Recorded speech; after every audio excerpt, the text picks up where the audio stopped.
This is the CFF Sites Week 10 College Fantasy Football Show. I am your host, Joe DeSalvo, and that's right. We've reached double-digit weeks. We are knocking on the doorstep of the college fantasy football playoffs. If you play in those head-to-head formats, we're almost there. Week 10 is upon us. We're going to look back at Week 9. We're going to kind of see where we're trending with some players, maybe in a positive direction, and maybe where we need to jump off of some players. Look forward to a few of the big matchups in Week 10. You know, as I look at Week 9 here, coming out of Week 9, here's the one thing that I say. And Week 9 to me was the most average weekend of the college fantasy football season. I think we have been spoiled by so many great games that this was one of those weekends where we just didn't get some of those fantastic finishes. I mean, Memphis in South Florida in that G5 contest, head-to-head matchup to kind of jockey for positions to see maybe who's going to be that non-power conference representatives in the college football playoffs. That was a great game. But we didn't get a bunch of great games throughout the day, and that's okay. I mean, look, every weekend has just been fantastic, and sooner or later you start stacking great weekends on top of great weekends, and we're going to spoil ourselves. But, you know, it was a good weekend. Didn't get a lot of great finishes, but that's it. Week 9's in the books. We head to Week 10. And before we get into Week 10, I just want to give a shout out to you guys playing in the 4-1 Super Fantasy League. We didn't give you guys shouts out last week. So I want to bring an update on those leagues because they're just so tough. 4 different formats. And we've got some fantasy owners that are doing well in multiple formats. Look, just as much as we have stories where there's been an owner that has kind of bottomed out doing really well in 3 or 4 of the leagues, and then all of a sudden one bad week can really knock you down. So let me just start in the 2 halves tournament where we've reached the final 8 teams. Remember, this week's matchups are going to bring us to the semifinals of the second half tournament. And of course, CP McCon, the winner of the first half, waiting for the winners of this second half tournament. But here's the final 8. Chucky T, 79. We've got B. Sitka, 31. Still alive there as the 8 seed. Joe Haddix, the 5 seed. And CTT, 8710 as the number 29 seed. Then we've got bottom half of the bracket, Rand University, the number 14 seed, taking on number 44, PFOS Jan. PFOS Jan really kicking in an overdrive once when the second half tournament started. Koff Bulls, the 26 seed, taking on number 31, BG Poly Klee. So look, the seed numbers, just the reason why I throw those out there, just tell you, look, it does not matter what your seed number is. It's all about putting them and building your best lineups every week and advancing. And when you look at the final 8 teams in the 2 halves tournament, we have a 33, a 29, a 44, a 26, and a 31 seed in the final 8 teams. Now, as we move into the head-to-head tournament, big week now in the head-to-head tournament because we're in the final 8 teams. And the semifinals and the finals are 2-week matchups. So really big matchups this week in those final 8 teams because now when you advance, you're going to get a 2-week matchup in the semifinals and the finals. And in the final 8 of the head-to-head tournament, number 16, BJ Urso playing number 8, Reaver 74. Number 5, Tri-Spoke playing number 4, Joe Haddix. The high seeds are advancing in this tournament. And number 36, PFOS Jan. There's that name again. Playing number 6, CP McCon. Remember, he was the winner of the first half tournament. And then we've got number 68, M. Benji, 23, the 68 seed in the tournament, advancing to the final 8 to play number 15, Rebel Nut. And that rounds out your final 8 in the head-to-head tournament. And then, of course, before we get into the total points, we're going to go into the eliminator where we're at 28 teams still remaining in the eliminator. After this week, we get down to 20. So a lot of names still alive in that tournament. And a lot of names that I just mentioned are still alive there. And then, of course, as you get to the overall points leader when we're talking about the overall point standings every week, total points. B. Sitka, 31, sitting in the number one spot. ND Base, ND Bass, 2001 at number two. Joe Chimo, number three. Rebel Nut, there's that name again at number four. And Joe Haddix, another familiar name, at number five. And when we look at the total point standings through 9 weeks, we've got 16, well, we've got 9 teams that are separated by fewer than 88 points. Man, this is wide open. All 4 leagues in full swing.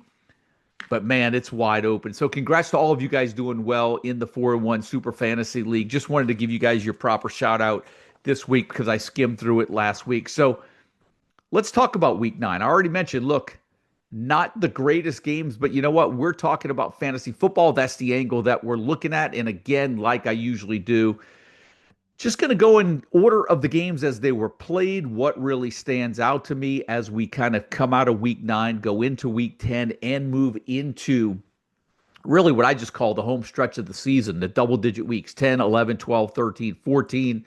I like to call them the money weeks. The money week for me is week 13.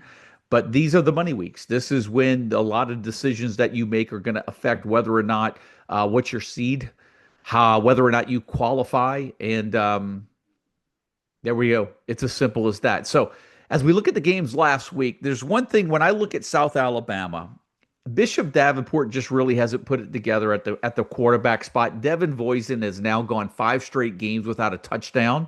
So I get the frustration with him. The one constant has been running back Kentrell Bullock, who has scored a touchdown in 6 of 8 games this year. And so for me, he's the safer option playing every week out of that South Alabama roster. Now, someone that's really turned it on, North Texas quarterback Drew Mestemaker, 4 touchdown passes in back-to-back games, really now establishing sort of coming out, putting his best foot forward for you fantasy owners. 608 passing yards last week. I think that set a conference record that was held by Dylan Gabriel by a few yards when he was at Central Florida. He did that against Charlotte. Let's see how Mestemaker does now. Great momentum going into the backstretch of the season for you guys that have held on to him after really just kind of an average start to the season through the first 7-8 weeks, right? Or through the first 6 or 7 weeks. Then we go to Cal. I threw out Kendrick Raphael's name last week. He has now scored a touchdown in 4 straight weeks, 7 touchdowns in the last 4 games. You've got a consistent option there at the Cal running back spot. Don't be afraid to start him moving forward. Now, we look at Boise State because let's go there. Now you've got Chris Marshall out this week. You've got Ben Ford, who was lost for the season. I expect Boise State to give a heavy dose to Sire Gaines and Dylan Riley this week. I would not be afraid to start both guys or either guy in the matchup this week. Ohio, I threw out running back Saban Gora last week, said he was continuing to get hot. Now he's run for 100 yards in 4 of his last 5 games. He has scored 5 touchdowns in the last 2 weeks, and now he seems like a must start in the Bobcats' next game. Now we go to Rutgers, where Ian Strong was not available in last week's game. KJ Duff goes off for 6 catches, 241 yards, and a touchdown. I did not put Ian Strong in my top 25 rankings this week because there's just that question mark on whether or not he's going to start. If Ian Strong plays, you would think he's a must start. If he doesn't play, you would think that KJ Duff is a must start. So that's something that we've got to monitor as the week wears on. Now, I want to bring attention to Nebraska, where, again, Emmett Johnson had another good game, right? We know what we're going to get from them at the running back spot. The reason why I bring up Nebraska, remember the acquisition of Dane Key coming in as the transfer from Kentucky was really big in the preseason. We had Key projected as the highest receiver in the preseason. Key started off fast. Then it was Ja'Cory Barney that went through his little 2-game run where it looked like maybe he was the guy that was going to kind of be in that offense. Well, now all of a sudden, Isaiah Hunter has caught a touchdown pass in 3 of the last 4 games, and he now seems like a solid start option in that Nebraska offense, and Nebraska playing USC this week. And look, here's the thing: Nebraska's got one of the best pass defenses in the country.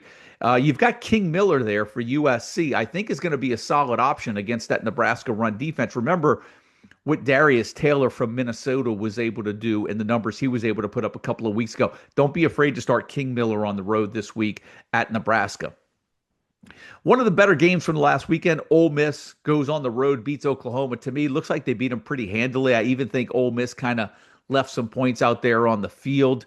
The one thing that I really take away from it, well, two really. Man, I was just watching. It looked like Lane Kiffin just had buyer's remorse when he put Austin Simmons in the game and Austin Simmons overthrew that touchdown. I just don't think from this point forward. I think Trinidad Chambliss is gonna, man. I think he should just be in the game. I don't think Austin Simmons should see the field. But the one thing that really stands out to me, Keelan Lacey at the running back spot. You've got to go back 3 games ago to when Ole Miss played Washington State to find that a running back other than Keelan Lacey got a carry in a game. I believe Logan Diggs had 3 rush attempts against Washington State. Keelan Lacey, absolute gold for Ole Miss in that offense at the running back spot. You know what you're going to get every week, and that is just golden, high volumes, and he's getting the ball around the goal line. Now, mentioning the goal line, I mentioned Haynes King and the elite company with, that he's in with Lamar Jackson last week with the rushing touchdowns. He added 2 more rushing touchdowns, and now all of a sudden he's got multiple touchdown rushes in 4 games alone this year, and that's not even what he's doing in regards to, on what he's doing on, passing the ball.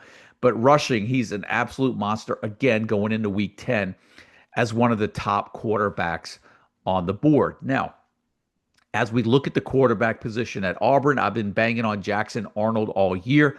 They finally make the change to Ashton Daniels. Now, here's the news. Hugh Freeze was not committed to Ashton Daniels, saying that it's going to be an open competition during the week. I just don't see how Auburn goes back to Jackson Arnold after having success with Ashton Daniels.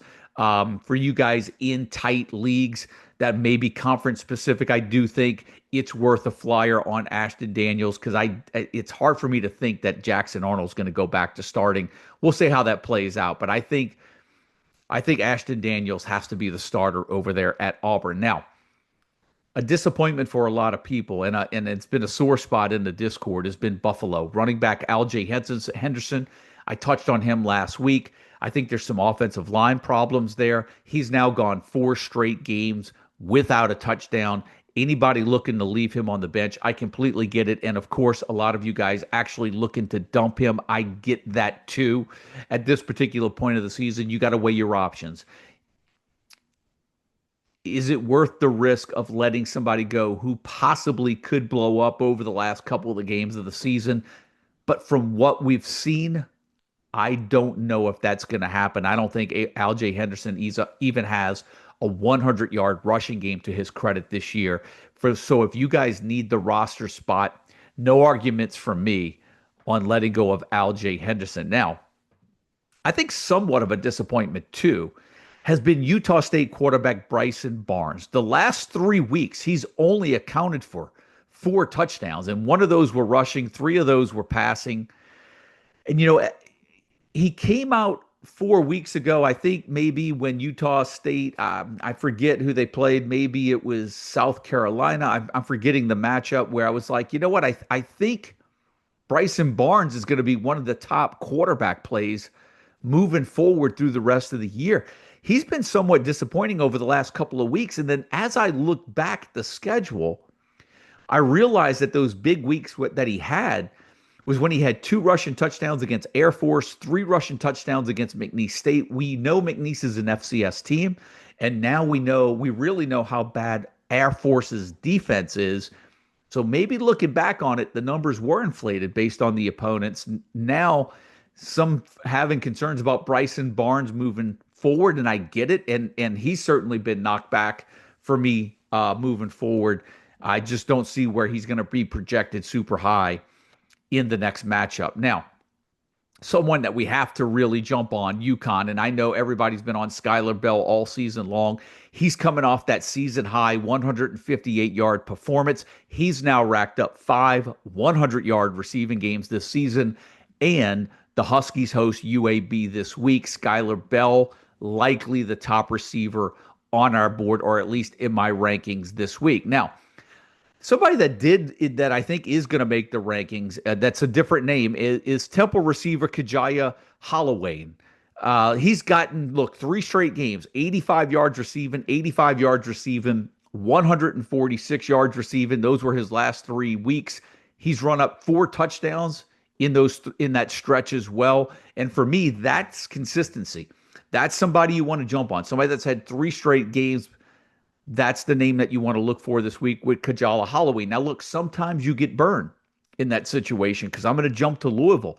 Chris Bell had a fantastic 3-game stretch, and then all of a sudden, Isaac Brown wants to explode for 205 yards on 14 carries against Boston College, and I think Chris Bell only had 4 catches last week.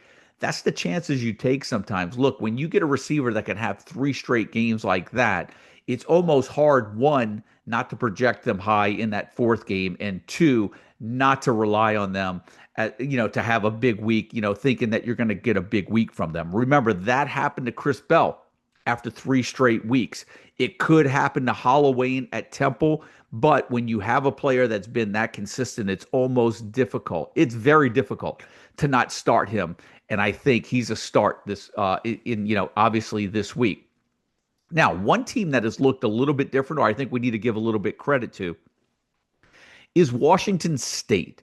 Washington State was a team that I liked against the spread last week against Toledo. Remember, they played Ole Miss close a couple of weeks ago. They took Virginia down to the wire. You look at their schedule, I think Washington State is a little bit better than what most people think. And I think Zevi Eckhouse is a good, not great, is a solid fantasy option. And with all the bye weeks in week 10, I think he's a solid option to land in my top 25 this week. Let's see how that plays out. But Washington State, I think, better than most people think.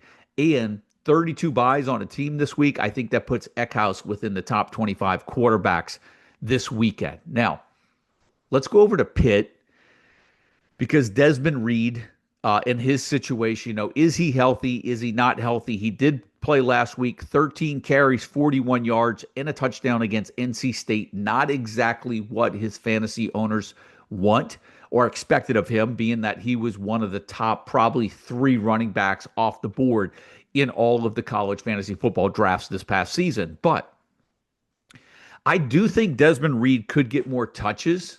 But here's the problem that I think Pitt has. 1, they look much improved, right? 2, I don't think we can dismiss just how good Ja'Carrion Turner has been. He's scored 5 touchdowns in his last 4 games, right?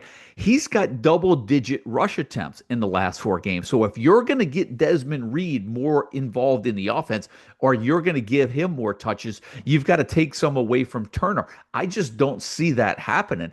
I think what you're going to see is, I think we're going to see a split from Turner and Reed, and I think Turner's going to be more of the guy that's going to give you the rushing touchdowns. And Desmond Reed, I think, in order for him to give you top flight fantasy value, he's going to have to do it in the passing game, much like he did a couple of weeks ago. So I think you're going to get an average number from him in the running game. And if Desmond Reed's going to give you that differentiator as far as fantasy points, it's going to be as a receiver, because I do think Ja'Carrion Turner is going to continue to get touches. And like I mentioned, 4 straight games with double-digit rush attempts. Now, I do want to go to BYU.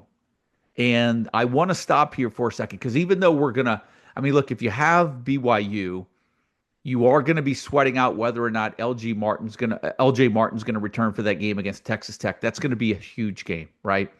The reason why I want to stay here is, let's just kind of put fantasy aside. Bear Backmeyer has probably been the most impressive freshman quarterback that I've watched this year. I've talked about all the quarterbacks that were high up on our fantasy list. We've talked about Arch Manning and his downfall, Jackson Arnold and his disappointment, Cade Klubnik and what Clemson's, what they couldn't do. Lenora Sellers, I think maybe Lenora Sellers had his best week last week of the season, and those weren't big numbers, right? Bear Backmeyer, and I watched a good bit of that game against Iowa State on the road, is impressive of a freshman quarterback this year. And I think he's a solid fantasy option with what he's doing with his legs as well. Just want to stop and acknowledge what I saw and what I've been seeing with Bear Backmeyer. Really impressed, and I think he is the real deal. Now, Texas Tech. Let's go there because I mentioned BYU with that matchup against Texas Tech. Interesting situation going on with Texas Tech because, the Baron Morton saga, continues with the injuries this year, right? And so Will Hammond comes in. He's played really well in relief of Baron Morton. And Texas Tech, in my opinion, is a contender in the Big 12. But now you lose Will Hammond for the year to an ACL injury. And now Texas Tech really cannot afford a Baron Morton injury now. So where they had depth to maybe carry them through, they're down now to Baron Morton, an off-injured Baron Morton. They've got to find a way to get through this season, get through the Big 12 championship game if they have college football playoff hopes, and they've got to find a way to get there healthy. Now, what does that mean from a fantasy standpoint? Now, I don't know how good of an option Baron Morton is going to be from a fantasy standpoint because they cannot afford to get this guy hurt. They basically need to tell I don't see how he's going to become mobile. He just needs to find a way to protect himself. If Texas that means a heavy dose of Williams, of Dickey in the running game. We'll see how that bears out playing forward. But Texas Tech now in a sticky situation because they have to protect Baron Morton from injury, which is something that he's been unable to avoid over the last couple of years. Now, another injury that we're keeping an eye on, and Oregon does have a bye. It doesn't seem serious, but Dante Moore did leave last game. Curious to see how that plays out over the next couple of weeks. Again, seems like he'll be okay. Didn't look serious, but then again, we could be wrong, right? But that's just something to monitor. Justice Haynes missed time with an injury, comes back this past week. 26 rush attempts, 152 yards, and 2 touchdowns. What that tells me, Justice Haynes is back to full health. 26 rush attempts in the game this past week. No fear starting him moving forward. And then Tennessee. I mentioned how it looked like Deshaun Bishop was getting a little bit of that momentum in his favor. 5 straight games with a touchdown, 3 of the last 5 multiple touchdown games, and he had 2 touchdowns this past weekend against Kentucky. He looks like a must start every week. And then before we end anything and look forward to this week's matchup upcoming, we have to touch on Arizona State, where it looks like Sam Leavitt will not be there for Iowa State. Will Jordan Tyson play? We saw what happened with Jordan Tyson. Without Jordan Tyson, if Sam Leavitt and Jordan Tyson does not play, that Arizona State offense is going to be hurting on the road against Iowa State. And if you do have Malik Brown, just by any chance, I don't think that he's a start. And even though Malik McClain had a good week last week, I don't think you can start him if Jeff Sims is your starting quarterback. And so that kind of is the look back to last week and how it plays out moving forward. We've got some good games this week. Vanderbilt goes on the road to Texas. Again, Texas very fortunate to pull out that game against Mississippi State. That Vanderbilt-Texas game almost feels like a playoff game. Miami going on the road to SMU. SMU got stunned last week by Wake Forest. I look at Miami. I'm not completely sold on the Hurricanes. I do think that that's a game that SMU can win this week. Curious to watch that matchup against Miami after getting beat against Wake Forest, but I do think the Mustangs can beat Miami. We'll see how that plays out. Texas Tech, I think it's a little bit of a trap game for them going to Kansas State, even though Kansas State hasn't been that good this year. Texas Tech with the matchup next week against BYU. So let's see if they can kind of keep themselves composed in that game on the road at Kansas State. Oklahoma going on the road at Tennessee. I'm going to tell you, I think Oklahoma probably should have lost to Auburn. I'm not convinced that Oklahoma is really that good. I don't see where the Sooners are going to go into Knoxville and win that game, but I do think it's going to be a good game. But I like for the Vols to survive there and stay alive. And then, of course, go over to the Big 12. Cincinnati has not lost since that season opening game against Nebraska. They go on the road to take on a Utah team who looked really good with a backup quarterback last week. We'll see if Dampierre plays, but Brendan Sorsby has been very good this year. I'm really looking forward to that Cincinnati at Utah matchup, and those are some of the big games this weekend. Hopefully, we get treated to some fantastic finishes. And look, sometimes when you don't think it's going to be a great weekend, that's when it turns out to be one of the better weekends of the year. So, like I said, we've been spoiled every week. Last week, ho hum, okay, we deserved a week. We've been given so much great college football, but I think we're going to have another good weekend. Look, here it is. Week 10. I'm going to say it again. Week 10 is here. Very important week. Get in the Discord. Get your start bench questions in there. The community will help you give you some advice on those decisions. Mike's always in that Discord. I've got eyes in there. I'll chime in every once in a while. But look, big week.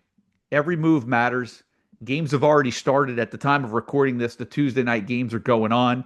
I'm getting this podcast out actually a little bit later than usual, but we prioritize getting the projections out and getting those rankings out to give you guys as much as you possibly need to make those early roster decisions as the weeks become incredibly important as we creep closer to weeks 12, weeks 13, and weeks 14, which are the college fantasy football playoffs. We're right around the corner.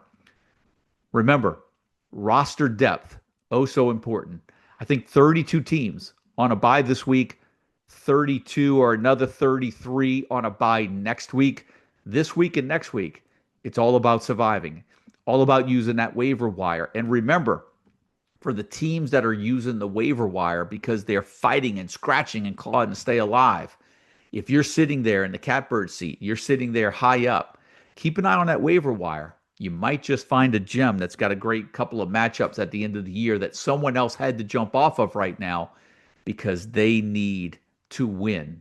So keep an eye on that waiver wire. It can make or break your playoffs. But that's it.